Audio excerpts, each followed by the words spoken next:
ഇന്നത്തെ പ്രധാന വാർത്തകൾ താഴെ കൊടുക്കുന്നു. കേരളം മഴ മുന്നറിയിപ്പ്. കേരളത്തിൽ ഇന്ന് ശക്തമായ മഴയ്ക്കും കാറ്റിനും സാധ്യതയുണ്ട്. ചില ജില്ലകളിൽ ഓറഞ്ച്, യെല്ലോ അലർട്ടുകൾ പ്രഖ്യാപിച്ചു. മൂന്നാറിൽ പടയപ്പ വീണ്ടും.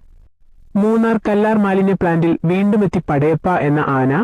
പ്ലാസ്റ്റിക് മാലിന്യങ്ങൾ ഉൾപ്പെടെ ഭക്ഷിക്കുന്നത് തുടരുന്നു. ഗതാഗതക്കുരുക്ക്. കൊച്ചി സീപോർട്ട് എയർപോർട്ട് റോഡിൽ കൂറ്റൻ ട്രാൻസ്ഫോമർ മറിഞ്ഞതിനെ തുടർന്ന് ഗതാഗതം തടസ്സപ്പെട്ടു. ഇന്ത്യ ഉപരാഷ്ട്രപതി തിരഞ്ഞെടുപ്പ്. NDAയുടെ ഉപരാഷ്ട്രപതി സ്ഥാനാർത്ഥിയായി CP രാധാകൃഷ്ണൻ പ്രധാനമന്ത്രിയുമായി കൂടിക്കാഴ്ച നടത്തി. മുംബൈയിൽ മഴ. മുംബൈയിൽ കനത്ത മഴയെ തുടർന്ന് ജനജീവിതം താറുമാറായി.